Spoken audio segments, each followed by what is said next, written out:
Sonya and Friends is brought to you in part by UPMC Health Plan and Erie Insurance. Welcome to another episode of Chatting with Sonya and Friends, and I'm Sonya Vise, and we are on location at Legendary Coffee House. And I am Marcus Atkinson, host of Next on WQLN, and I'm happy to be sitting alongside of Sonya today as we interview candidates. Absolutely. Thank you for being here, Marcus. Absolutely. This is Marcus's first time on the show. Yeah. And like I said, we are live here. Well, not live, but we're at Legendary. As you can hear. And we're just going to talk to the candidates today, talk to them about why they're running, what their stances are, and how each one of them plan to make Erie a better place to live, Absolutely. work, and play. Yep. Right, Marcus? Yes, I'm looking forward to this. A lot of good energy in the room. Let's unpack some of it. And so we have an array of different candidates here today. And so just stay tuned. And we will have our first candidate, Jasmine Flores. Many of you know her by Erie City Council, of course. And she'll be first up. Hello. Welcome, Jasmine. All right. Well, this is funny. Jasmine, this is not your first time on the show, but as a candidate, it is. So welcome. Thank you for coming out today. We appreciate it. And for the 12 people that don't know, tell us your name and the position that you're running for today. My name is Jasmine Flores, and I am a member of Erie City Council running for re-election for a second term. So I'm completing my first term now. Excellent. Well, thank you for that. Jasmine, tell us a little bit about why you're running again. I'm running again because currently we're going to be working on a housing plan and a park and recreation plan. These are two areas of the community that I've ran on in the past, so I'm really happy to see these projects moving forward. I was happy to see the MLK's playground being redone prior to the park and recreation plan due to my pressure on the administration. So I'm looking forward to these projects and what this means for Erie City and our residents, because housing is important to me and public spaces are important to me. Welcome. Thank you for joining us. I appreciate being asked. Absolutely. Thanks for coming out. This is awesome. Why are you running? Why should people vote for you? And what difference or legacy would you like to leave for the city of Erie? So that's three then. Okay. That's three so questions. I might fire have to, around, okay. if you will. I'm running because I strongly feel compassionate for my community. This is my double down on my community. I'm at the top end of age. I'm not old by any measure or stretch of the imagination, but I'm at the top end of it. So this is my double down for my world. In my opinion, I'm uniquely situated for this position because of the length of time that I've spent in this community and the relationships that I built around it. Nothing moves without relationships. Relationships are key. And you have to have good relationships in order to get the city moving forward. It's going to demand that at this point. We're looking at some pretty tough years coming up ahead of us. We think it's bad, but we're looking at some pretty tough years coming ahead of us. And we need people in leadership that one can speak to power and speak to power in a way that power responds to it. But then secondly, that are willing to lead, that are not just somewhere. This is not title or position for me. This is work for me. I work my tail off at Pat Harkin's office, answering phone calls at 9, 10 o'clock at night because I love the people and I care about the people. So this is not a position, but the legacy that I want to leave here is I didn't know this thing was like this, being a candidate. So I applaud every candidate before me because it is a different temperature when you're actually the candidate. So the legacy I want to leave is to let the little girl behind me know that this is a thing, that this is doable. So I started writing and keeping a journal of the ups and the downs, the hills and the valleys and so on, so that I can move that forward because we have to take our children from when they're small and show them the things that they can do. I did not think that I could do this. I would have sat in Pat Harkin's office and probably retired and went on home. But then there was something driving me to just step out there and do this. And one of those things was Flo Fabrizio, probably about 5 days before he passed away. He was in the hospital. And he called me down to the hospital. And I can't cuss on here, but he said, blah, blah, blah, blah, blah, blah, blah, blah, blah. And I said, oh my God, why? And he said, because you can. Hey, you too. How you Hey doing? there, How you doing, Chuck? wonderful. Good. Thank you for joining us. Yeah. Thanks for having me. Yeah. All right, and so start with your name and the position that you're running for those of us that don't know. Yeah, so Chuck Nelson, and I'm running for Erie City Controller. So, Chuck, how is Erie going to be better off with you in this role? Because we're all looking for people that is going to push the agenda forward for Erie, for a better Erie. Yeah. So one of the things that's happened in my time on city council is I've managed to save the city about $10 million. Little things of just finding treasury management that wasn't being active when interest rates went up. When we bought an incinerator, recognizing, and this is nerdy accounting stuff, it's a nerdy job, but recognizing that if we move it from an infrastructure expense to a maintenance expense, then we get reimbursed for it. So it's stuff like that really takes the burden off of the taxpayers in a way that keep our services at a high level. If I can inform city council on those decisions and keep that number up every year as my primary focus, I think that our city's gonna be a lot better off for it, a lot healthier. You're watching Chatting with Sonya and Friends, and we'll be right back. Chatting with Sonya and Friends is brought to you in part by UPMC Health Plan and Erie Insurance. Dina. Hi.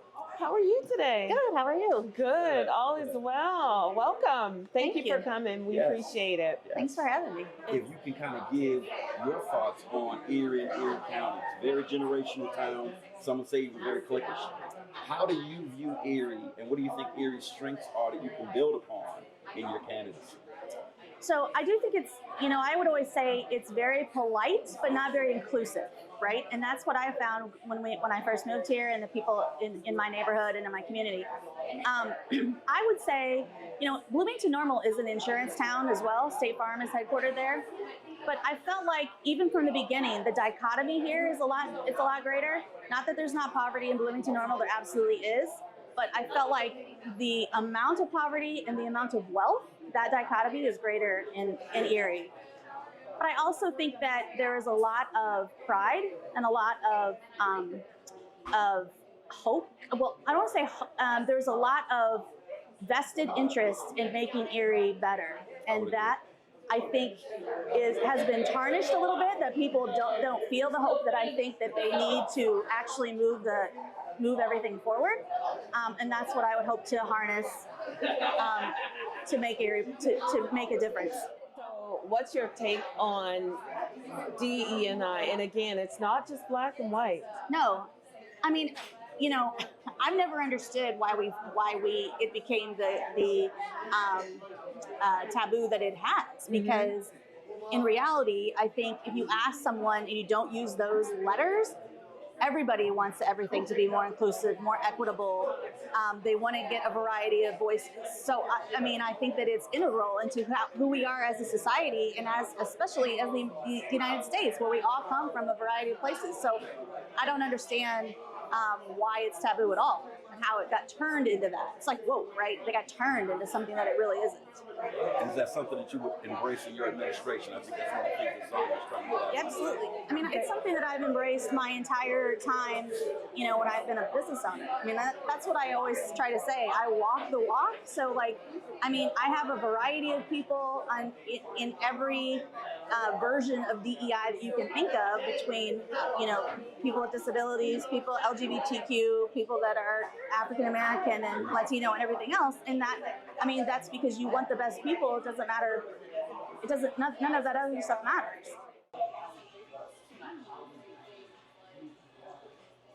Hello. How are we doing Hello today? there. Wonderful. How are you? Good. Thank you for joining us. Thank you for having me. Being here, we appreciate it. I appreciate you having me. Thank you. All right. So, why don't you just go ahead and tell us who you are and what you're running for? My name is Chris Campanelli. I'm the current Erie County Sheriff running for re-election. And what is it about being a public servant? Why is that important to you? I'll be honest with you. I've been asked that question before, and the best answer I have is, if you can help one person, truly help one person in your career, you've done it. You are a success. And that's my goal every day is to try to help somehow. Mm-hmm. You hear the term law enforcement, and we all need law enforcement in every shape and fashion. And oftentimes it has a negative connotation because of the relationship that the greater community has with law enforcement. what learnings have you had in terms of how law enforcement interfaces with everyday community? Sure. And how have you taken that into your position? Sure. Well, I'm very lucky and blessed because our office, I think the sheriff's office, at least throughout my career, we've had a very good rapport with the community. The community sees us a little differently. We treat people a little better, you know. And I mean, there are times they're in the worst time of their life. They're going in front of a judge. They're going to jail. We're bringing them back from another facility. You know, it's a scary thing. You just got to treat them with respect. Treat them like a human being, because that's what we all are. You know, we could trade places any day. Why should people come out and vote on May 20th for you? I think they should all come out and vote for all of us. That is, other than military service, to me, voting is the most important civic duty we have as American citizens. People have fought and died for that right. Every person should get out and vote. If you don't get out and vote, you can't complain about anything. Hi, how are you? Nice to see you. How's it going? Wonderful. How you doing? Appreciate you being here today. Thanks for having me. Thank you for joining us. So my name's Perry Wood. 46 years old. I live in Mill Creek Township. I'm running to be Erie County's next executive. It says to me that you understand that Erie is in this renaissance right now. Erie is going, people are trying to sing from the same sheet music, if you will, and they're marching the same direction. How will these past experiences help you in this role to bring people together cohesively so that we can get to the next level? Because I feel like we're right at the door of the next level of greatness. Yeah, I mean, these experiences taught me that listening is really important. And that's what we do at ECRA. We go into a community and we bring together the elected officials, the small business owners, the residents, the civic associations, the unions. We bring them together. We have a conversation about doing two things in your community: strengthen your economy and create jobs for your community by making a better place. Could be physical infrastructure, might be storefront facades, fixing up parks, but it could also be training people. It all could be job opportunities. So listening is absolutely essential. That's how you build trust, and that's how you govern at a level that's effective. And so, Perry, before we let you go, we have to ask, why do you feel like you would be the better candidate to run Erie County executive, or to be Erie's next Erie County executive? It's a great question. I believe that I have shown through these projects and through my career that collaboration is possible, that I can lead in a collaborative environment. I believe that I've managed large budgets, and that's really important because we're dealing with a $600 million organization at the courthouse. And finally, that I understand the complexities of public administration. So I would say between my passion for this community, raising a family here, and then my tremendous wealth of expertise and knowledge that I've just talked to you about in my career, I think that's the magic formula for having a solid county executive who's ready on day one to take office and do what's best for the citizens of Erie. Yeah, I think temperament is a really key part of the leadership equation.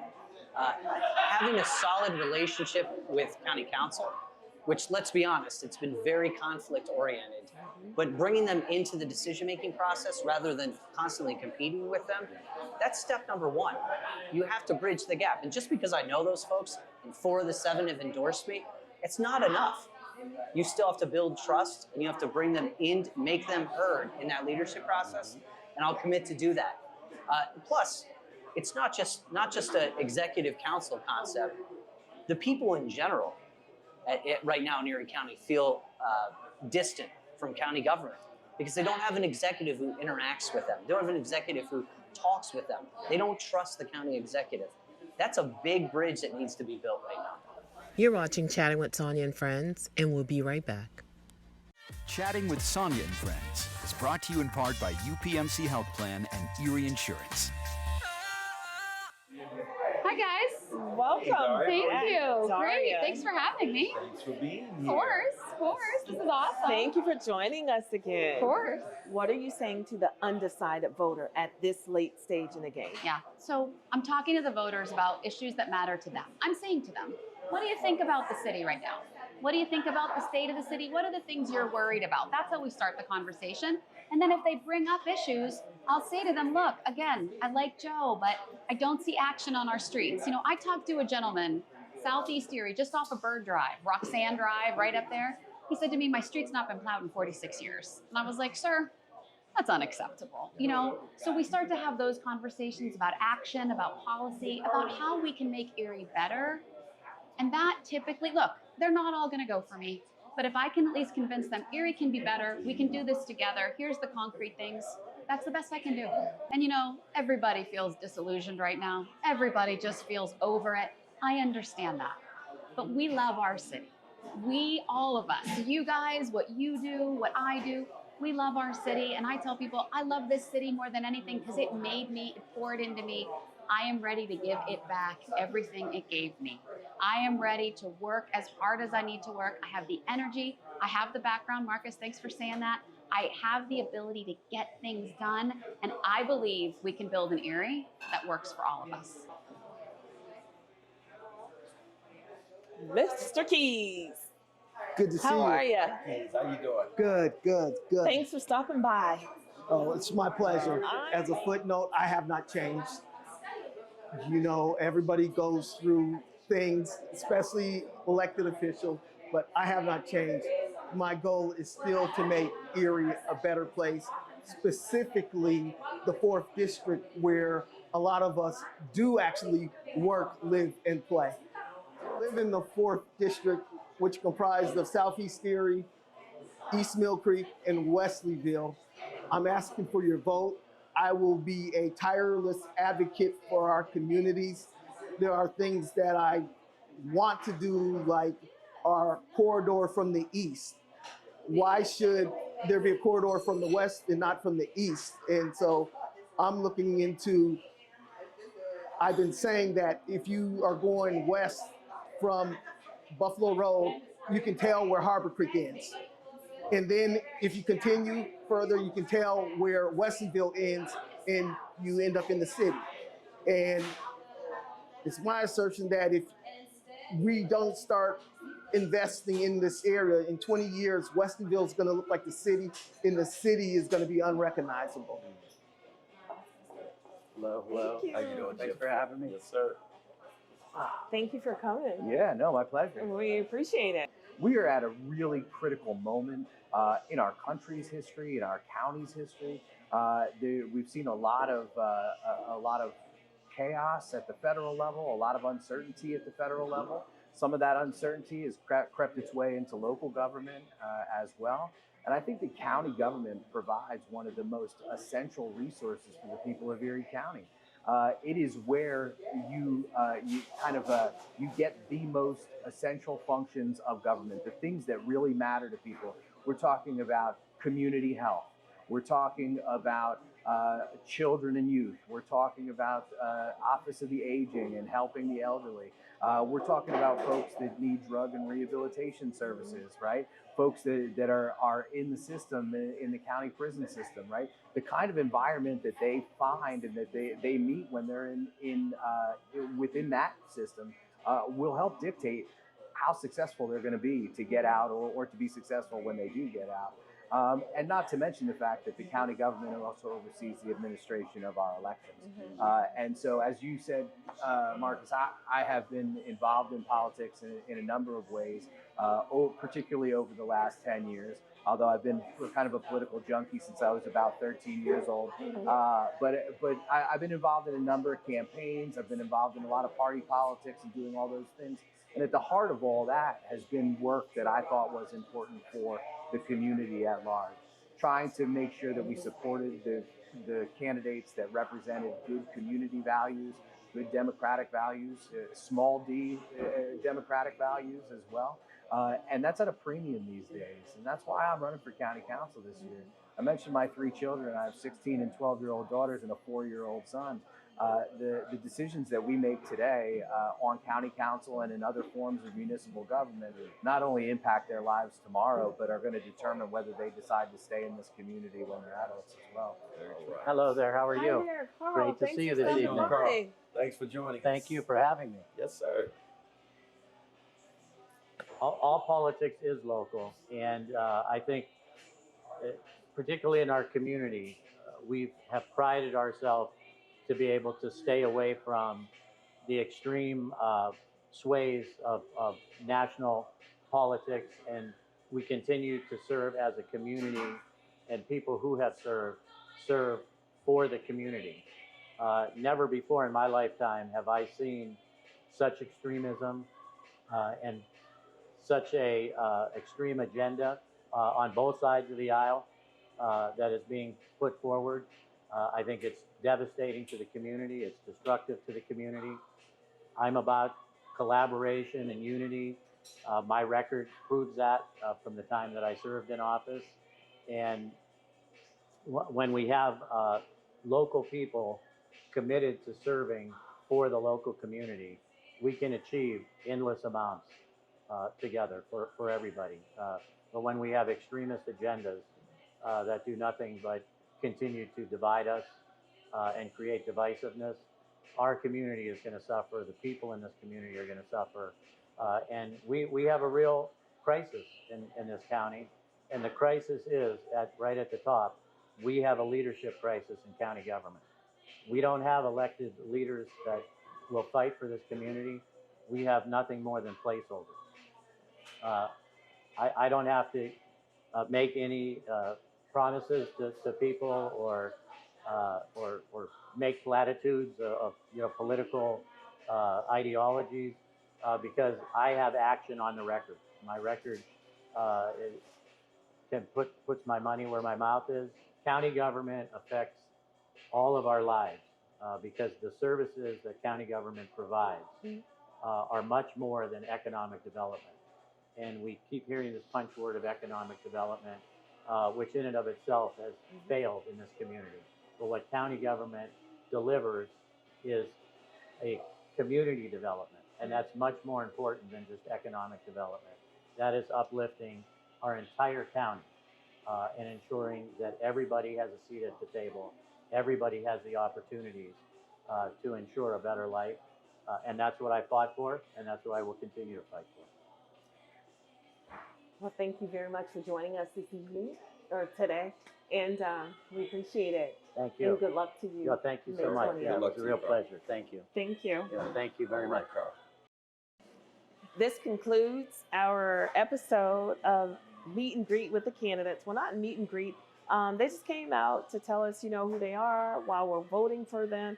And I just want to thank you all for watching and get out and vote on May 20th. It's important. Local government is so important. And so they really do affect our everyday lives. I also want to thank the owners of Legend Erie for housing us today. We really, really appreciate it. If you have not been here, you need to get here. One of the best coffee shops in Erie, so we'd like to thank them. But anyways, thank you for waking up with us, and we appreciate it. And make sure to get out and vote May 20th. Have a good day, everybody. I had the opportunity to chat with Bryce Vallier, star of Ain't Too Proud, cast as Paul Williams, the life and times of the